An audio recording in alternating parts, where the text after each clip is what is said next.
Buena gente, ¿cómo están? Espero que todos se encuentren muy pero muy bien. Volví a tener computadora, lo único que me falta es solucionar la parte de atrás y estamos para volver a la normalidad, así que ya nos vamos encaminando. Esta creo que es mi última clase para darles en lo que vendría a ser la primera era, así que vamos a meterle pila. La idea acá es que entiendan todo al respecto de esta clase. Hoy vamos a ver soplos, como ya habrán visto en el título. Así que yo quiero que cualquier cosa, cualquier duda que ustedes tengan, me pregunten, porque este es un tema que sí o sí entra en el examen. Así que vamos a compartir pantalla, vamos a volver a lo que vendría a ser nuestra dinámica. Voy a usar el PDF, entonces ya les queda más fácil para que puedan hacernos sus anotaciones ahí. Y bueno, cualquier cosa, sí o sí, necesito que me pregunten, porque soplo es sí o sí todo, principalmente lo que es los soplos izquierdos, pregunta de examen. Así que arranquemos con esto.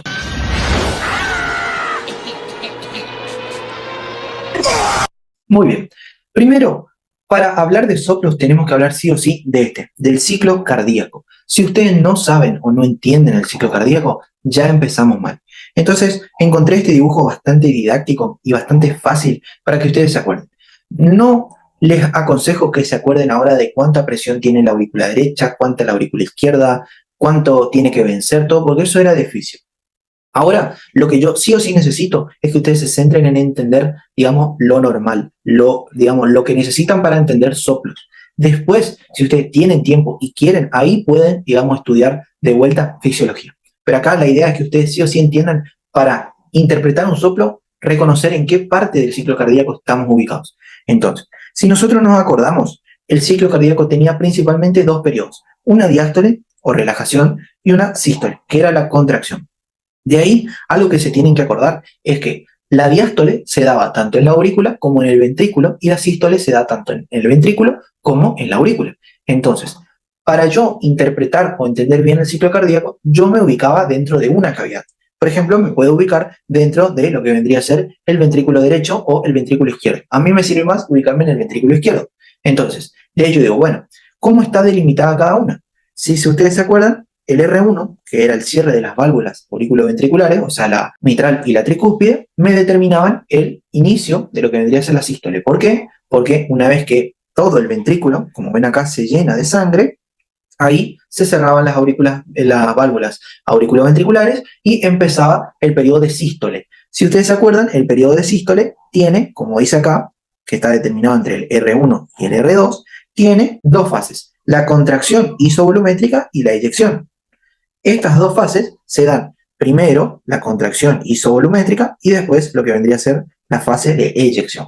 La contracción isovolumétrica, fíjense en este dibujo. El corazón está lleno de sangre, el ventrículo, los ventrículos están llenos de sangre, pero las paredes del ventrículo se empiezan a contraer, empiezan a aumentar acá adentro la presión, aumentan la presión, pero sin modificar el volumen.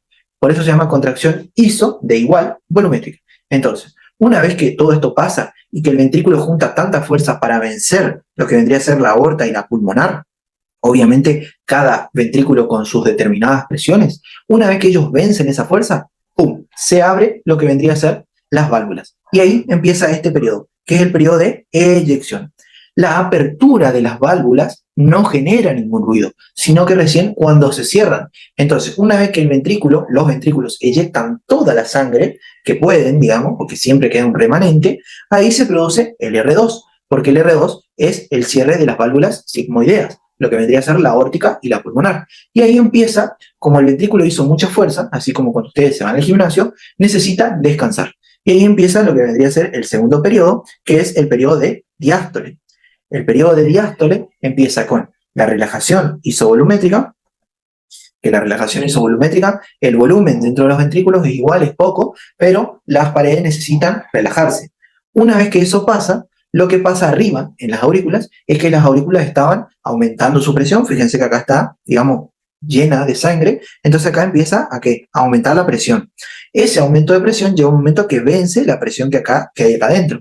Entonces ahí genera la apertura de las válvulas y genera lo que vendría a ser ningún ruido, o sea, genera lo que vendría a ser la segunda fase de la diástole, que es el llenado pasivo.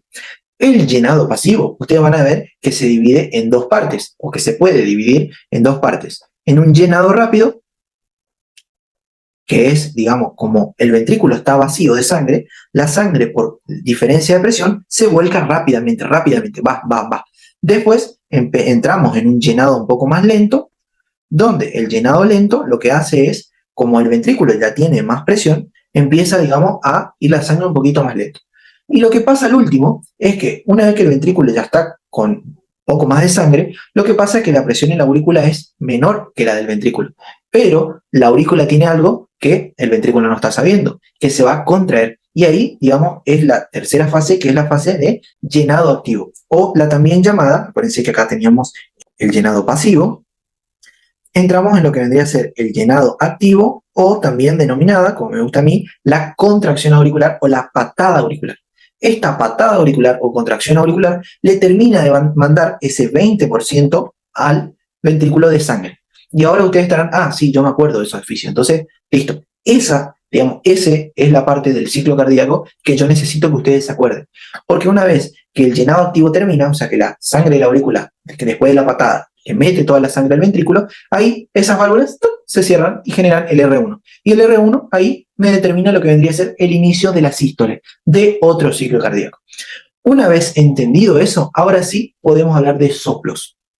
Si ustedes no entendieron eso y necesitan otro repaso o necesitan volver a ver esto, no miren todo el video, sino vuelvan a empezar con lo que es ciclo cardíaco y después miren lo que vendría a ser soplos, porque si no, no lo van a entender. O si lo entienden, va a ser de memoria. Y la idea acá es que no aprendan las cosas de memoria, sino que las entiendan.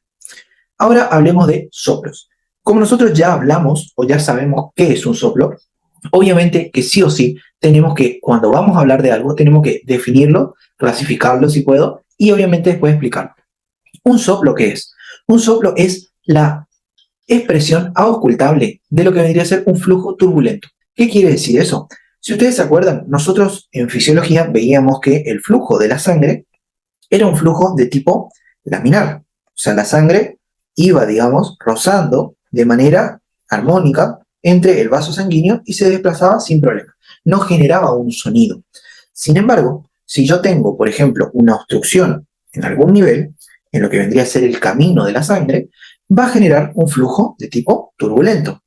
Y ese flujo turbulento, si yo acá, por ejemplo, apoyo mi estetoscopio, Littmann, porque yo sé que ustedes tienen Littmann,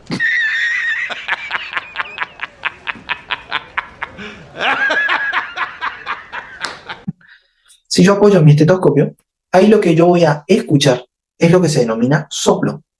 Por eso les digo que el soplo es la percepción auscultable o audible de un flujo turbulento. Si yo, en vez de poner mi estetoscopio, apoyo mi mano acá, yo lo que voy a estar teniendo es un frémito, que el frémito es la percepción palpable de un flujo turbulento. ¿Entienden la diferencia? Y de ahí yo voy a poder, digamos, determinar diferentes causas de los soplos. Si bien hay causas, por ejemplo, cardíacas, como la hiperdinamia, o sea, quiere decir que hay tanto flujo adentro del aparato circulatorio, como por ejemplo por una hipertensión desmedida, como aumenta la circulación adentro de las válvulas y las cavidades normales del corazón, genera lo que vendría a ser un flujo turbulento.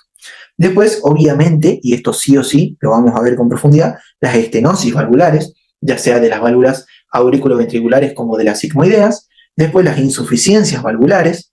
Si hay algún aneurisma, también vamos a encontrar lo que vendrían a ser soplos o comunicaciones anormales entre cavidades, comunicación interventricular o comunicación interauricular.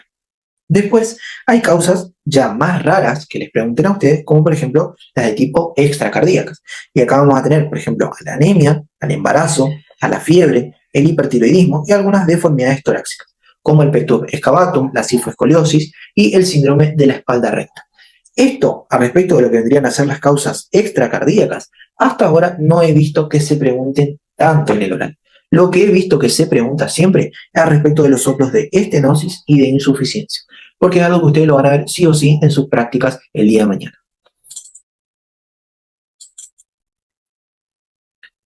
Ahora, lo importante es, bueno, ¿cómo yo describo un soplo? Porque está, Yo puedo acordarme en el momento del examen, decir, bueno, el soplo se escucha acá en este espacio y es un soplo de tipo sistólico, eyectivo y no, es regurgitativo y de ahí me empiezo a confundir. Lo importante para mí es que ustedes sepan describir bien un soplo. O sea, cuando ustedes apoyen su estetoscopio en su paciente, puedan buscar todas las características que yo les voy a nombrar hoy y que cuando ustedes las escriban en un papel o las escriban en su cabeza, puedan decir, ah, es un soplo de este tipo. Que aprendan, digamos, de manera inversa. Porque muchos de nosotros lo que hacemos primero es, bueno, un soplo de estenosis mitral tiene esto. Listo, me voy al examen así. Pero cuando estoy en la práctica, es lo contrario. Yo primero escucho y después me acuerdo qué soplo era. Entonces, si nosotros aprendemos a describir bien un soplo ya ahora en cuarto año, cuando estemos en quinto, cuando estemos en sexto y cuando estemos rotando, va a ser una pavada. Entonces, ¿cómo yo describo un soplo? Lo primero que tengo que hacer cuando yo escucho un flujo turbulento, tengo que ver en qué momento del ciclo cardíaco estoy. O sea, para esto vamos a tener 6 pasos y dentro de esos 6 pasos, el primero es determinar en qué momento del ciclo estoy. ¿Cómo hago eso? ¿Cómo veo si estoy en sístole o en diástole? ¿O está en ambos? ¿Es diastólico? Palpando el pulso. ¿Cómo yo me doy cuenta? La sístole coincide con el pulso. Entonces, si yo escucho el al momento de que mi onda de pulso late, eso es un soplo de tipo sistólico. Por otro lado, si yo escucho el cuando mi onda de pulso no late, quiere decir que es diastólico. Pero si yo escucho el soplo en ambos momentos, es sisto-diastólico. Entonces, acuérdense, primer paso, el momento del ciclo. Entonces, segundo paso, lo que tengo que ver es la localización en el tiempo. ¿Qué quiere decir? Dentro del ciclo, tengo que ver si es protosistólico o protodiastólico, o sea, que quiere decir que está al principio, si es meso, que quiere decir que está a la mitad, o si es tele, ¿qué quiere decir? Que está al final del momento cardíaco. Pero si este me ocupa todo lo que vendría a ser la extensión de la sístole, todo lo que vendría a ser la diástole, se denomina pan o bolo sistólico. Acuérdense porque esto me va a servir ahora en cuarto año para describirlo. Un día que ustedes estén en quinto o en sexto van a ver que esto ya es más del cardiólogo, pero en cuarto tienen que saberlo. Entonces, primer paso, determinar si es diastólico o sistólico, después ver, digamos, el momento del ciclo en el que estamos, y el tercer paso es ver el tono. Si es alto, por ejemplo, si es un agudo, si, por ejemplo, es bajo, que vamos a ver que los principales, por ejemplo, de baja frecuencia o de tono más bajo, son los que se producen en las válvulas auriculoventriculares, principalmente cuando hay estenosis. Por otro lado, por ejemplo, la insuficiencia aórtica y pulmonar de las válvulas sigmoides son tonos más agudos. Eso es algo que con la práctica ustedes van a ver. ¿Es algo necesario al momento del oral? Y más o menos. La verdad que no he visto que se lo tomen tanto, pero el paso 1 y el paso 2 es recontra importante. De ahí, cuarto paso, las características de este soplo. Y de ahí podemos hablar, digamos, de lo que vendría a ser el paso 4 y 5 que les puse ahí. ¿Qué características tiene? Si es eyectivo, si es regurgitativo o si es, por ejemplo, de llenado.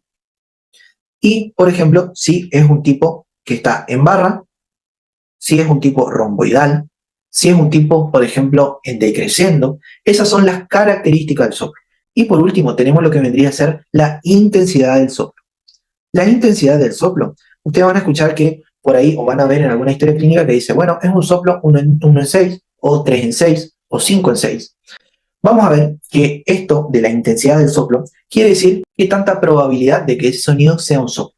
¿Qué quiere decir esto? Por ejemplo, un soplo 1 en 6 quiere decir que vos y yo, vos escuchás ese soplo, o sea, vos apoyás tu estetoscopio y vos lo escuchás. Pero yo, por ejemplo, no lo escucho. Ese es un soplo 1 en 6. Lo podemos hacer entre 6 personas, quiere decir que uno escucha el soplo. No todos ocultan el soplo, un soplo dudoso, muy, digamos, muy despacito. Un soplo 2 en 6, ¿qué quiere decir? Que nosotros decimos, sí, hay un soplo, pero es suave. Digamos, si haces esfuerzo lo escuchas. Después tenemos el 3 en 6, que quiere decir, estamos los 3 de los 6, o estamos nosotros dos de acuerdo que es un soplo, se escucha bien, pero a la palpación no tiene frémito. Después tenemos el soplo 4 en 6, o grado 4 en 6, que quiere decir que 4 personas le ocultan el soplo y están de acuerdo que está bien, pero acá lo importante es esto, que tiene frémito. O sea, yo palpo y siento lo que vendría a ser el flujo turbulento.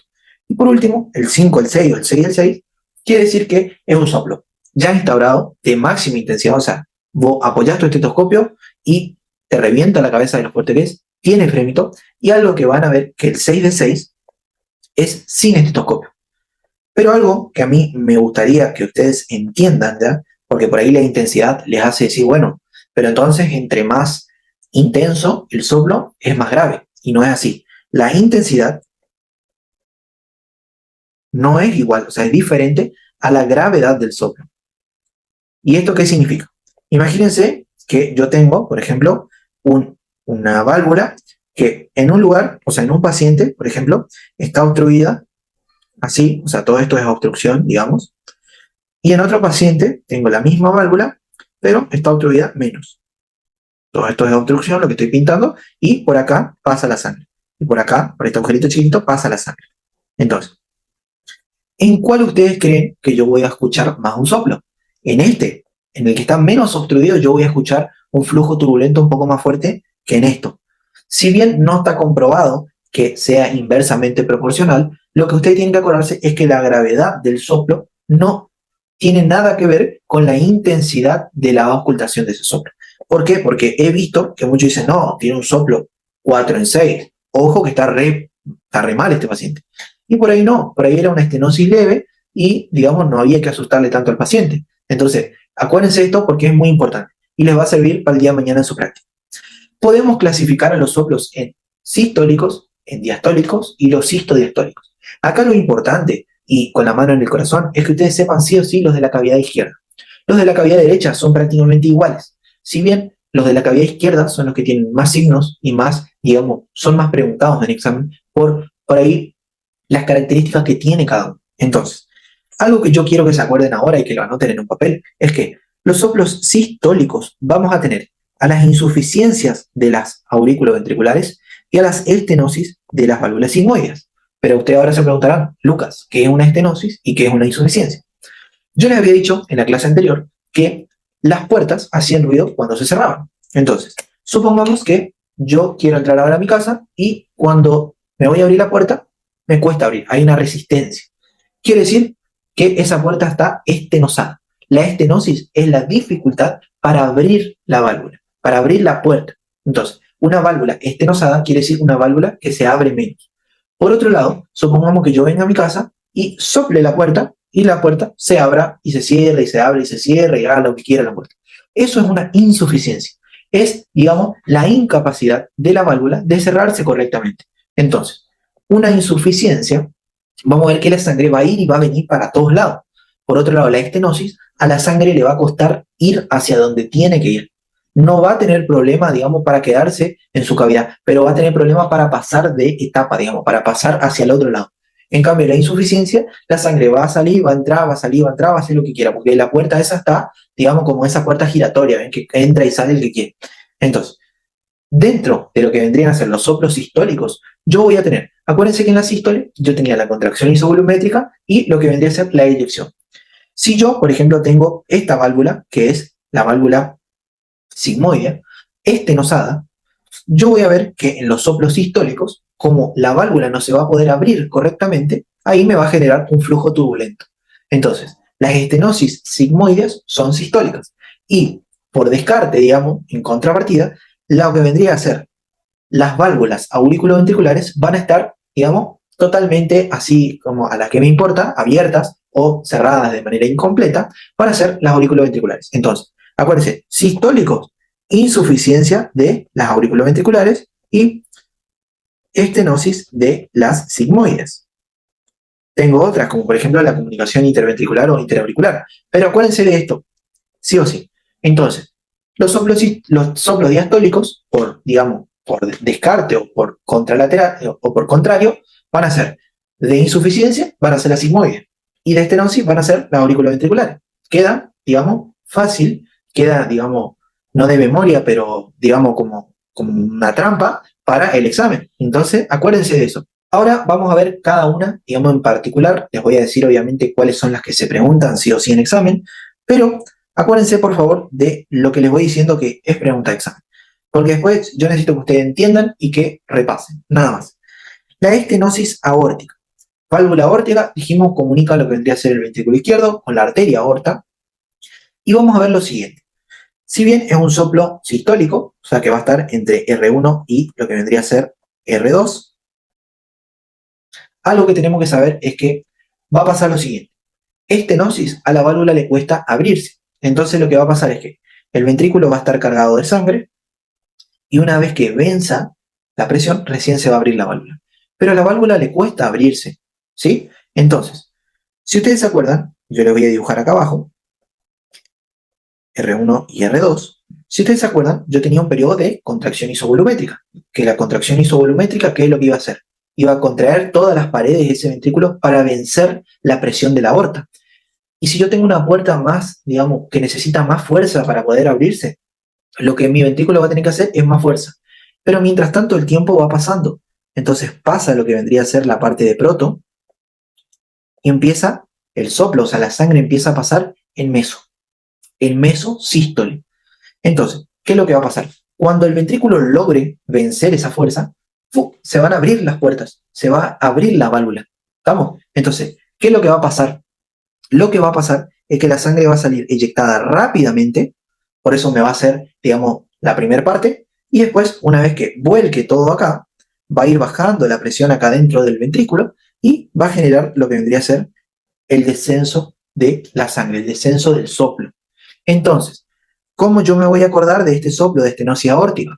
Es un soplo mesosistólico de eyección. ¿Por qué? Porque el ventrículo necesita, está en la fase de eyección de sangre, romboidal por lo que hace la sangre, porque primero se eyecta fuerte y después va decreciendo porque baja la presión. ¿Y dónde lo voy a ocultar? En el foco aórtico o también el foco aórtico accesorio. O sea, ahí va a ser más fuerte el soplo. Puede haber frémito, dependiendo de lo que vendría a ser el tipo de flujo. Y después lo que puedo escuchar es un R1 con un clic y una disminución del R2 con un desdoblamiento. ¿Por qué el desdoblamiento? Porque el lado pulmonar, problema tuyo, le voy a decir a la válvula aórtica. Yo me contraigo cuando yo venzo la presión. Entonces hay un desdoblamiento paradójico, porque el pulmonar se contrae y se abre antes de lo que vendría a ser el aórtico, porque el aórtico tenía que hacer más fuerza. Entonces disminuye la intensidad del R2 y encima hay un desdoblamiento. Podemos encontrar lo que se denomina fenómeno de Galabardín, que ese fenómeno de Galabardín, vamos a ver que si bien yo el soplo lo podía ocultar en el foco aórtico, vamos a ver que este soplo se irradia al... Y a eso se denomina, como el soplo, digamos, lo ocultaba del lado izquierdo, se denomina fenómeno o disociación acústica de Galabardín. De ahí podemos tener signos, como por ejemplo, un soplo sistólico eyectivo, está bien, un pulso parvustardo. ¿Qué quiere decir? Un soplo, digamos, más lento, más chato, porque a la sangre le está costando salir del ventrículo, le está costando entrar a la aorta. Entonces el pulso va a ser más lento, porque tarda más tiempo, más, digamos, débil, porque más sangre, menos sangre pasa al ventrículo. Entonces acuérdense de eso. Pulso parvustardus con el soplo, latido diagonal directo, sí o sí, positivo, acuérdense, y choque de punta desplazado hacia afuera y hacia abajo. ¿Por qué? Porque el ventrículo a la larga va a ir haciendo más fuerza, va a ir hipertrofiándose. Entonces, como genera hipertrofia, cada vez va a ser más grande, más grande, más grande del lado izquierdo. Entonces va a generar un desplazamiento del choque de punta, del ápex del corazón, hacia afuera y hacia abajo. ¿Cuál es la triada clínica que ustedes les van a dar? Y esto ya fue pregunta de examen. Síncope, Angor y disnea. ¿Cómo les van a dar a ustedes en el caso clínico? Y esto, por favor, ya escriban en su apunte porque es re importante, lo van a decir. Viene un paciente con antecedente de disnea que vino esta mañana porque tuvo un síncope o porque se desmayó y ustedes la ocultan en soplo. ¿En qué piensan? Si a vos te dijeron síncope, Angor y disnea en el examen, sí o sí marcá o escribí o no sé, decí estenosis aórtica, porque hay un 99,999% de que esté bien, porque esa es la triada característica. Vamos a ver que hay explicaciones de por qué da síncope, o sea, síncope porque llega menos sangre, como le dije, a la aorta, entonces llega menos sangre a la cabeza. Angor, porque como si ustedes se acuerdan, el corazón se irrigaba en diástole, pero esa sístole le daba, digamos, le llenaba de sangre a las coronarias. Pero las coronarias cada vez necesitan alimentar a más músculo, porque eso está hipertrofiando. Entonces, cada vez que vos necesites más sangre y no puedas, va a generar un dolor, va a generar una isquemia. Entonces va a generar Angor. Y disnea, ¿por qué? Primero, Porque ese ventrículo se va a sobrecargar de sangre porque cada vez le va a llegar menos a la aorta y va a generar que la aurícula se llene de sangre y no le pueda vaciar tanta sangre al ventrículo y genere un flujo retrógrado al pulmón. Entonces el pulmón se va a cargar de líquido y va a ser un edema. Entonces esa triada es muy, pero muy importante. De ahí tenemos la estenosis pulmonar, que la estenosis pulmonar es prácticamente lo mismo. O sea, va a ser un soplo mesosistólico, romboidal, de eyección, que va a ocultarlo en el foco pulmonar, pero este no irradia hacia ningún lado. Puede tener frémito, también tiene un R1 con un clic y un R2 con un desdoblamiento, con una disminución también puede. Y lo importante acá es que este es Rivero-Carballo positivo.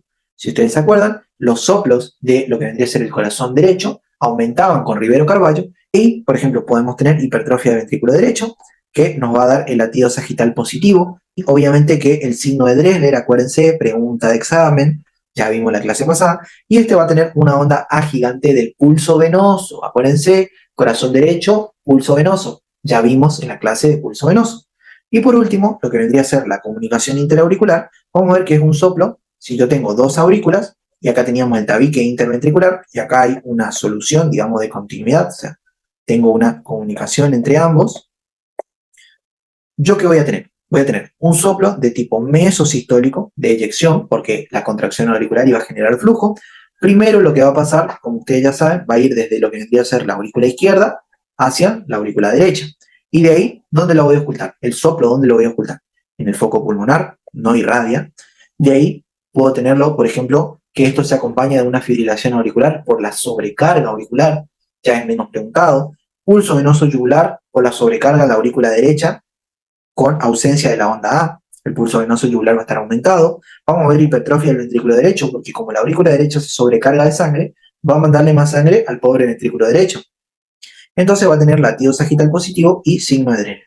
Además de un desdoblamiento fijo y amplio del R2, porque como el ventrículo va a tener más sangre, va a aumentar la presión ahí adentro y va a generar, digamos, que retarde más su capacidad de vencer a la válvula pulmonar. Entonces esto va a generar un desdoblamiento ya que va a perdurar en el tiempo del R2. Ahora vamos a ver lo que vendría a ser la insuficiencia mitral. A respecto de la insuficiencia mitral, como ya hablábamos, la insuficiencia es una valvulopatía en la cual la puerta está para cualquier lado. O sea, lo que va a pasar acá es que si bien en lo que vendría a ser el llenado ventricular, la sangre va a entrar bien al ventrículo izquierdo, cuando el ventrículo se contraiga, la sangre va a ir hacia dos lugares diferentes.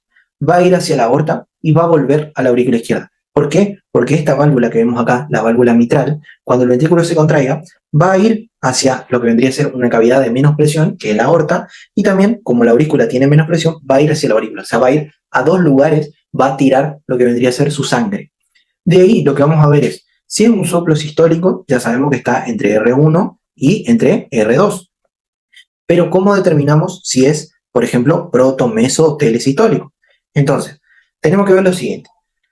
La sístole, cuando empieza, primero hace lo que vendría a ser la contracción isovolumétrica. Pero la contracción isovolumétrica acá va a ser imposible, porque tenemos una puerta que va a estar abierta, ¿entendés? Entonces, ¿cuál va a ser el tema? El soplo va a empezar desde que empieza el ciclo, o sea, desde que empieza la sístole. Entonces, va a ser un soplo de tipo holosistólico, porque donde el ventrículo empiece a querer hacer su contracción isovolumétrica, lo que va a pasar es que va a empezar a regurgitar a la aurícula. Si bien va a tratar de contraerse lo que más pueda para vencer a la aorta, le va a costar más. Entonces yo voy a tener un soplo de tipo holosistólico, denominado también regurgitativo, o sea, holosistólico regurgitativo, porque la sangre regurgita, o sea, vuelve hacia la aurícula. De ahí voy a tener este tipo de soplo, o sea, un soplo holosistólico en barra regurgitativo. Además, ¿dónde lo voy a ocultar? Lo voy a ocultar en el foco mitral. Y este va a aumentar en hand grip o cuclillas. O sea, cuando yo disminuya el retorno venoso en el corazón derecho. Acuérdense de eso porque pueden preguntar en examen. Es más raro, pero Rivero-Carballo sí pregunta. ¿Qué es lo que vamos a encontrar acá? La clínica. La clínica, vamos a tener como mnemotecnia las siglas dado, no se utiliza tanto, pero vamos a tener que el paciente va a tener disnea, angor, disnea paroxística nocturna y ortopnea. ¿Por qué? A la larga, lo que va a pasar acá es que este ventrículo va a ir, digamos, perjudicándose, porque la aurícula se va a empezar a dilatar, porque cada vez recibe más sangre, recibe tanto del ventrículo como de las venas. pero el ventrículo después va a volver a recibir esa cantidad de sangre, va a volver a recibir más sangre, porque la aurícula le va a mandar, porque lo que vendría a ser la diástole está bien. Entonces este ventrículo se va a empezar a dilatar. Si bien es lo que se denomina como hipertrofia de tipo excéntrica, se va a empezar a dilatar, así para hacerlo más simple.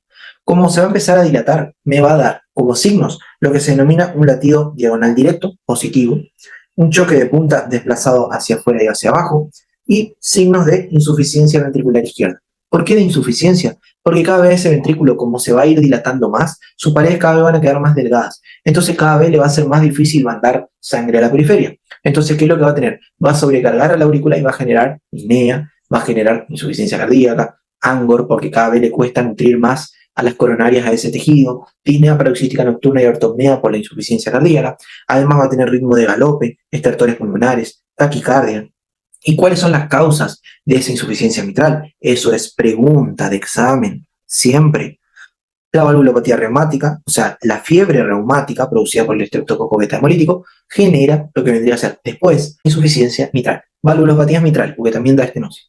De ahí tenemos otra, como por ejemplo el prolapso de la válvula mitral, que creo que ya lo dieron en pato, la disfunción de los músculos papilares, por ejemplo, después a un infarto agudo de miocardio, y la ruptura de las cuerdas tendinosas también, después de un infarto agudo de miocardio, me pueden generar lo que vendría a ser una insuficiencia mitral. Otra causa que también me puede generar una ruptura o una alteración en las cuerdas tendinosas, el síndrome o la enfermedad de Marfan. Después vamos a pasar ahora a lo que vendría a ser la insuficiencia tricuspidia. Como ya les dije, era prácticamente lo mismo, entonces voy a tener un soplo holosistólico regurgitativo en el foco tricuspidio, que no irradia, con Rivero Carballo positivo, y dentro de los signos, lo que les van a preguntar es al respecto del pulso venoso. En este caso yo voy a tener una onda B prominente, debido a la sobrecarga, un latido transversal positivo, porque cada vez va a llegar más sangre a lo que vendría a ser mi hígado, porque ese es, digamos, toda esa cantidad de sangre va a ir y va a volver, porque como les dije, es como una puerta giratoria, pulso hepático positivo, reflujo hepatoyugular positivo, cosas que ya vimos en la clase de examen físico, y en el caso de hacer maniobra de Valsalva, vamos a ver que como aumenta la presión intraabdominal, va a llegar más sangre al corazón y va a generar, digamos, mayor soplo. Dentro de las causas vamos a tener de causa de tipo orgánica, junto con la estenosis, la fiebre reumática y demás, y de causa funcional, que se dilate el anillo, por ejemplo. Fíjense que si yo, por ejemplo, tengo lo que vendría a ser una estenosis acá en la válvula pulmonar, esto me va a generar sobrecarga del ventrículo y dilatación. Esa dilatación me puede generar una insuficiencia a nivel de la tricúspide porque como las válvulas están fijas y las paredes empiezan a agrandar, agrandar, agrandar, cada vez le va a costar más, digamos, cerrarse. Entonces me va a generar una insuficiencia. Acuérdense de eso porque ayuda a entender. De ahí tenemos la comunicación interventricular, la cual me va a dar principalmente lo que vendría a ser un soplo holosistólico regurgitativo. Acuérdense que primero pasa de izquierda a derecha. Después vamos a tener lo que lo vamos a escuchar en el foco mesocárdico y es la irradiación en rueda de carro. Esto es lo que le pueden preguntar sobre comunicación interventricular. Tiene frémito y da cianosis, acropaquia, frémito y endocarditis. No da endocarditis, eso es algo falso, pero una causa, digamos, de endocarditis puede ser que, digamos, la infección se dé en el corazón izquierdo, que entre por la parte izquierda y pase a la parte derecha y genere una valvulopatía tricuspidia o pulmonar a causa de la comunicación interventricular. No es pregunta de examen esto, si quieren borrarlo de su memoria, bórrenlo porque ahora no le va a servir para nada. Así vamos a pasar a los soplos diastólicos. Los soplos diastólicos, vamos a ver que los que más se preguntan son el de insuficiencia aórtica y el de estenosis mitral. Los que más le van a preguntar, el que más le van a preguntar en el examen es este que está acá, el de insuficiencia aórtica y el de estenosis mitral. De los 20 que somos nosotros, a 15 le van a preguntar esos dos. A los otros 5 le van a preguntar los que vimos antes. La insuficiencia aórtica, para que ustedes se acuerden, ¿por qué hablábamos de insuficiencia aórtica en la diástole? Porque la diástole estaba entre el R2 y el R1, o sea, el próximo R1. Quiere decir la diástole de quién? De lo que vendría a ser el ventrículo. Entonces, cuando el ventrículo necesita relajarse, la válvula aórtica debería estar cerrada. Sin embargo, en este caso no está cerrada. Entonces, nosotros lo que vamos a tener es que este soplo no coincide con el pulso. De ahí vamos a ver cómo yo sé que es protodiastólico regurgitativo. Supongamos lo siguiente. Proto, como ya le dije, es al principio. Entonces, como al ventrículo le va a empezar a llegar sangre. Cuando el ventrículo, digamos, está en diástole, acuérdense que la diástole tenía un periodo de relajación isovolumétrica. Pero si yo tengo, por ejemplo, lo que vendría a ser la aorta, y la puertita acá, que es la válvula aórtica, está abierta, lo que va a pasar es que como la aorta se contrae, supongamos que este es el ventrículo izquierdo, como la aorta se contrae, cuando se contraiga, y lo normal sería que choque contra la válvula cerrada, lo que va a pasar acá es que cuando choque contra esta puerta que está abierta, empiece a entrar sangre al ventrículo izquierdo. Una vez que entra sangre a ese ventrículo izquierdo en diástole, me genera ese soplo de insuficiencia aórtica. Por eso se da en protodiástole, porque es el momento donde la aorta se contrae y genera que vuelva sangre al ventrículo porque no está cerrada del todo esa válvula, y ahí genera ese soplo, digamos, decreciente. ¿Por qué decreciente? Supongamos que este es mi R2 y este es mi otro R1. Lo que va a pasar es lo siguiente: la aorta se contrae y ahí el soplo es más grande, pero a medida que la sangre va entrando al ventrículo y va yéndose a la periferia, cada vez es menor la sangre que va a ir pasando. Entonces va a ir decreciendo ese soplo. Por eso es un soplo de tipo proto, porque empieza al principio de la diástole, regurgitativo, porque vuelve de la aorta al ventrículo, y de tipo decreciente. ¿Dónde se va a ocultar más? En el foco aórtico y con el paciente que lo podemos poner sentado o inclinado hacia adelante. ¿Cuáles son las causas de la insuficiencia aórtica? Endocarditis infecciosa, aneurisma de aorta y aneurisma también del seno de Balzan. ¿Es necesario que se acuerden las causas? Sí. Al respecto de la clínica, y esto sí o sí es pregunta de examen toda su vida. La insuficiencia aórtica, como yo les dije, el ventrículo se va a cargar más de sangre cada vez porque le va a llegar sangre tanto de la aurícula como de la aorta.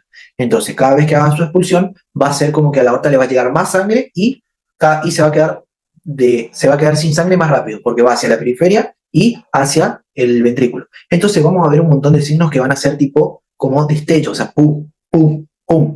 De ahí vamos a tener, por ejemplo, un pulso Magnus-Zeller, o sea, un pulso rápido y encima grande, porque la sangre casi va y viene, va y viene, va y viene. De ahí tenemos una presión diferencial amplia, algo ya que no se pregunta tanto, un amplio descenso de la presión sistólica y rápido baja la diastólica, porque como les dije, la aorta se carga de sangre y se vacía rápido, porque cuando se contrae, se va hacia los dos lados, en vez de irse a un lado.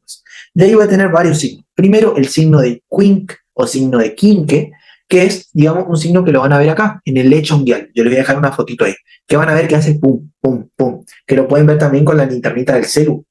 Si ustedes tienen, obviamente van a ver cómo hace fuerte a nivel de los latidos en lo que vendría a ser el lecho unguial. Después tengo el signo salutatorio de Muset, que como ya hablamos en una clase, iban a ver al paciente así, coincidiendo con el pulso. De ahí van a tener el signo de Muller, de la úvula, que van a ver que hay dos diferentes signos en la úvula, pero el signo de Muller es el más importante, que es el latido.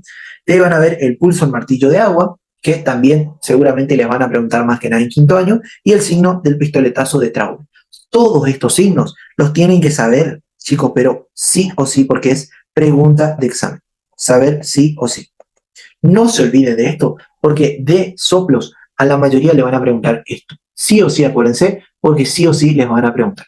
Otra cosa que puede pasar es generarse lo que se denomina soplo de Austin-Flint. Esto va a pasar por lo siguiente. Como yo les dije, de la aorta entra sangre a lo que vendría a ser el ventrículo. Pero esa sangre, cuando este ventrículo, digamos, se contraiga, va a generar un choque contra la válvula mitral. Ese choque va a generar que la válvula mitral no se abra correctamente, generando un soplo mesodiastólico en lo que vendría a ser la válvula mitral. Acuérdense de eso porque les pueden preguntar, pero es porque la sangre de la aorta choca contra la válvula mitral y no permite que ésta se abra correctamente. Después tenemos a la insuficiencia de la válvula pulmonar, que también es un tipo de soplo de tipo protodiastólico, regurgitativo decreciente en el foco pulmonar, y tenemos el soplo de Graham-Still, que se produce principalmente por hipertensión pulmonar. Ahora no he visto que se pregunte tanto como lo que vendría a ser el fenómeno de Galabardín y lo que vendría a ser el soplo de Austin-Flint, pero acuérdense por si toca rendir un choice y les ponen. El soplo de la estenosis mitral es recontra pregunta de examen. Acuérdense que este iba a tener la fascia mitral. La estenosis mitral, van a leer o van a ver por ahí, que es una enfermedad tanto palpitante, como hemotizante, como disneizante y como embolizante. Estos 4 síntomas, sí o sí, acuérdense. ¿Por qué? Yo tengo mi aurícula izquierda, tengo mi válvula mitral y tengo mi ventrículo izquierdo. Esta válvula no se abre correctamente. Entonces, ¿qué es lo que va a pasar? La aurícula cada vez tiene que hacer más fuerza para mandar sangre al ventrículo. Pero el tema está acá, que la aurícula cada vez se va a dilatar más, va a tener que hacer más fuerza. Entonces, la primera complicación que puede tener esto es hacer una fibrilación auricular, que es una arritmia cardíaca. La fibrilación auricular lo que hace es que la aurícula se contraiga todo como en bolsa de gusanos y genere émbolos, porque queda más tiempo la sangre, digamos, estancada en la aurícula. Por eso es una enfermedad embolizante. Después van a ver que como aumenta tanto la presión acá en la aurícula izquierda, esto genera un flujo, digamos, de vuelta a lo que vendría a ser el pulmón. En el pulmón lo que pasa es lo siguiente. En la presión hidrostática capilar pulmonar, aumenta esa presión hidrostática generando que salga líquido, generando disnea, generando un edema pulmonar. Además, ese aumento de presión puede generar ¿qué cosa? Ruptura de los vasos, generando hemóptisis, porque ese aumento de presión puede romper vasos capilares a nivel del alveolo y generar hemóptisis. Y palpitaciones, porque la arritmia, digamos, más frecuente dentro de una estenosis mitral es la fibrilación auricular. Y el paciente puede venir con palpitaciones. De ahí, lo que tenemos que saber de este soplo es lo siguiente. Además de toda la clínica, que es pregunta de examen, acuérdense, lo que tenemos que saber es que es un soplo mesotelediastólico. ¿Por qué? Lo que vendría a ser la diástole, dijimos que estaba entre el R2 y el R1. ¿Estamos de acuerdo? Entonces, ¿qué es lo que va a pasar? Si ustedes se acuerdan, la diástole del ventrículo coincide con la sístole auricular. Entonces, yo voy a tener lo siguiente. Como la aurícula tiene que hacer tanta fuerza cuando empieza lo que vendría a ser el llenado, tiene que hacer tanta fuerza para abrir esa válvula, y acuérdense que la apertura de la válvula no hace ruido, como tiene que hacer tanta fuerza, lo que va a hacer es saltarse lo que vendría a ser el paso de protodiástole. Entonces se va a abrir a nivel de ¿quién? A nivel de la mesodiástole. Ahí recién se van a abrir las valvas porque aumenta tanto la presión acá adentro y ahí recién va a empezar a volcar la sangre al ventrículo izquierdo. Entonces por eso me va a dar un soplo de tipo mesotelediastólico, que se va a dar porque es de llenado. Acuérdense que va de la aurícula al ventrículo. ¿Qué otra cosa podemos tener acá? Vamos a ver que, obviamente, este soplo, como primero de tanta fuerza que hay adentro de la aurícula, va a salir fuerte y va a ir decreciendo. Pero se va a caracterizar ¿por qué? Porque yo tenía una contracción auricular, una patada. Entonces, como va bajando, porque la sangre cada vez va menos, después ustedes van a encontrar un retumbo, un refuerzo presistólico debido a la contracción auricular, porque ahí les manda otra vez sangre al ventrículo. ¿Entienden? Entonces ustedes van a tener lo siguiente en su apunte, digamos, o en su examen, que ustedes van a tener que es un soplo que decrece y que vuelve a aumentar, o sea que tiene el retumbo presistólico, además del chasquido de apertura de la válvula mitral. Cuando yo tengo una fibrilación auricular, cuando tengo este fenómeno, no tengo el refuerzo presistólico. Esto no existe. Entonces, yo ahí tengo lo siguiente. Cuando yo tengo una fibrilación auricular, o sea, cuando tengo una arritmia, lo que yo voy a tener es un soplo de tipo mesotelediastólico, pero en decreciente. Otra cosa que tienen que saber es que entre más estenosada esté la válvula, cada vez se va a ir corriendo más el momento del soplo. ¿Qué quiere decir? Que entre más chico, supongamos que mi válvula tiene más de 2 centímetros de diámetro.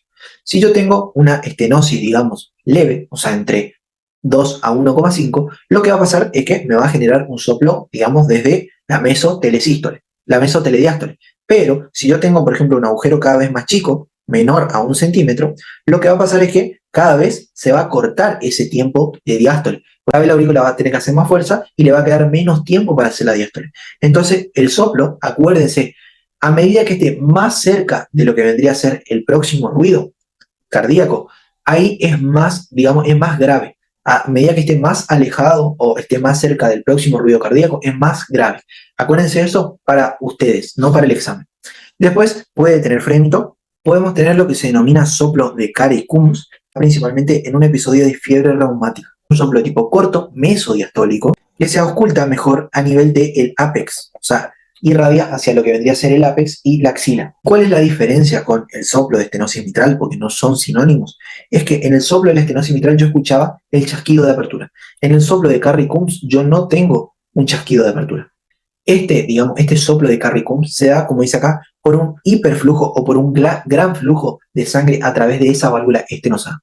Acuérdense, se ocultan o más que nada en el ápex, está asociado a fiebre reumática y a un tercer ruido, y además que ahí yo no tengo chasquido de apertura. Acuérdense, porque les pueden preguntar en examen. Después, la estenosis tricuspida ya es algo menos preguntado. También mesotelidiastólico, distenado, Rivero Carvallo positivo, enfoco tricuspidio y tiene una onda A gigante. ¿Por qué onda A gigante? Porque la aurícula derecha, en este caso, como no tiene válvula, digamos, hacia lo que vendría a ser la periferia, cuando se contraiga para hacer la patada auricular, también va a volver la columna de sangre venosa hacia atrás. Entonces me va a generar una onda de pulso A gigante. Acuérdense eso de la clase de pulso venoso porque es pregunta de examen. De ahí tenemos a los soplos sistodiastólicos, los cuales, digamos, pueden aparecer tanto en sístole como en diástole, pueden clasificarse en continuos o dobles, y vamos a tener, por ejemplo, que desde la sístole hasta la diástole aparecen en forma continua. O sea, que quiere decir que tapan el segundo ruido. De ahí vamos a tener las causas, que principalmente vamos a tener a lo que vendrían a ser las fístulas arteriovenosas o un ductus persistente, que se denomina también soplo de Gibson. Acuérdense, porque eso le gusta mucho a la doctora Ortiz. Ustedes lo pueden ocultar, digamos, en su casa, poniendo su estetoscopio en la mano y haciendo este movimiento. Ahí van a escuchar como un sh, sh, sh, sh. Ese es un soplo de maquinaria de vapor que se oculta en el foco pulmonar y irradia también a la zona infraclavicular izquierda. Después van a tener otros soplos, como por ejemplo en una estenosis aórtica más una insuficiencia aórtica, o sea, la válvula está totalmente hecha pelota, al igual que en una insuficiencia y una estenosis mitral. No está preguntado en examen, pero es muy importante que lo lean, por lo menos por si tocan un choice. En el oral no he visto que se pregunte. Por último, acuérdense, Rivero Carvallo aumenta los soplos derechos, ya lo vimos en toda la clase. Valsalva, ya vimos en la clase anterior, y lo que vendría a ser el hand grip o las cuclillas, como disminuye el retorno venoso, aumenta la frecuencia cardíaca, la presión arterial y la resistencia vascular periférica, aumentando los soplos del corazón izquierdo.